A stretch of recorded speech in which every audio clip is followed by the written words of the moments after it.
I worked at a very big tech company for a very long time, like decades. Over the years, I had worked my way up from being a nobody to a kind of specialist fixer. I became fairly well known internally as a security/emergency response person. I got assigned the bad or unfixable projects, many of which made news headlines. I have many stories that I can never tell publicly, sadly. Suffice it to say that multiple senior vice presidents in various divisions got to know who I was, because I effectively wrangled gnarly and complex problems and herded many intense tech nerds together to resolve big things in multiple divisions over the years. It was so fun. At the time of our story, I was working on a small security team in a product engineering division. It was a somewhat turbulent time, and our team of 8 had weathered multiple reorganizations and had so many manager changes. It was a lot. But we kept our heads down and did the work, and we all got along just fine. One of the better managers assigned to run our team immediately assigned me a huge and complicated and urgently important project to manage. It would involve people in 6 different divisions, had seriously big legal implications, and our senior VP wanted it to happen by an aggressive deadline within like 4 to 6 weeks. Oh, and my manager was leaving imminently on a long-planned vacation, so he apologetically would be away for the next 3 weeks and unable to assist. The project was to do something big and technical, and which had never been done before, so no one was entirely sure how to do it, who all it would require, what steps in what order. Some of the key players had what we gently called difficult personalities. And oh, by the way, it would definitely make international news and cause a ripple in the industry when we did it. No big whoop?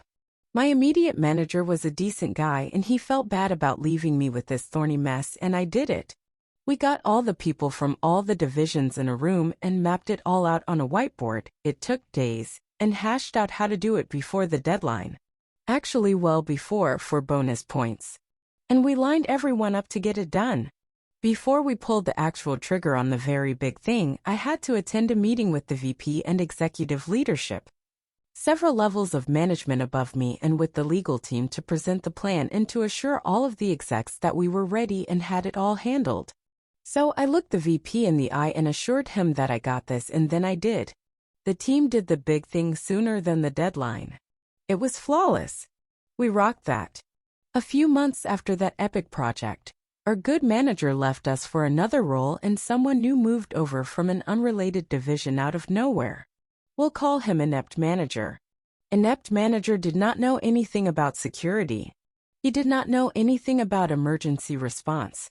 He didn't know anything about what our division did. In fact, no one on our team had ever heard of this guy.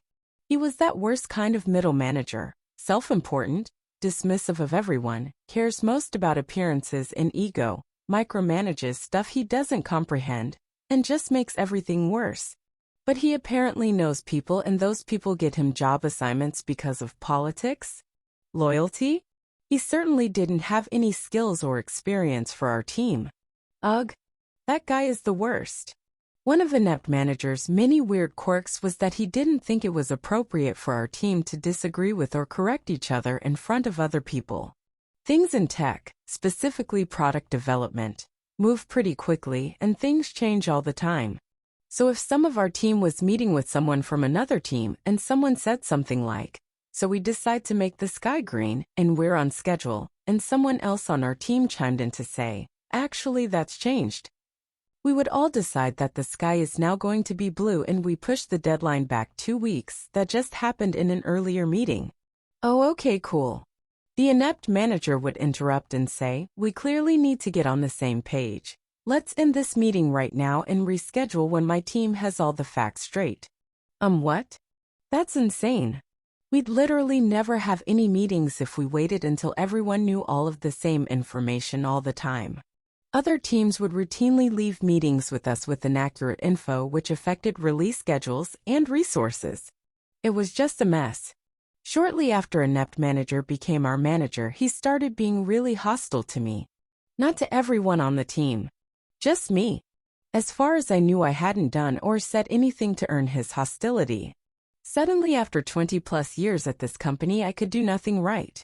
While this jerk didn't actually understand most of what my job was, he was sure I wasn't doing it right. The inept manager's leadership was not only inefficient but also hostile, particularly towards me. I, the sole woman on the team and someone with a disability, became the target of his animosity. His overtly sexist and insensitive remarks, coupled with jealousy over my office, created a toxic atmosphere. In team meetings, inept manager consistently belittled me, despite my seniority and the fact that he often misunderstood my role. His biases were evident, making me concerned about future performance reviews. As layoffs swept the company, inept manager seized the opportunity to give me a harsh performance review, attempting to terminate my employment. I reached out to HR, but their response was unhelpful. My efforts to secure another internal job proved challenging given my negative performance review. Ultimately, I found a new job with a higher salary at a different tech company, and I turned to an employment discrimination attorney to negotiate my departure from my longtime employer. Unbeknownst to me, my former executive vice president personally signed my separation agreement, which was later sent to me. I couldn't help but relish the thought that he was likely bewildered by my abrupt departure and the company's payment to me. As I mentioned, it was a relatively small tech community in the area, and those of us who worked in security in particular at Company X would often encounter other current/former colleagues at Company Y or Z or whatever. One day I got an in-company chat from someone who'd worked in security at my old company. We'll call her security colleague.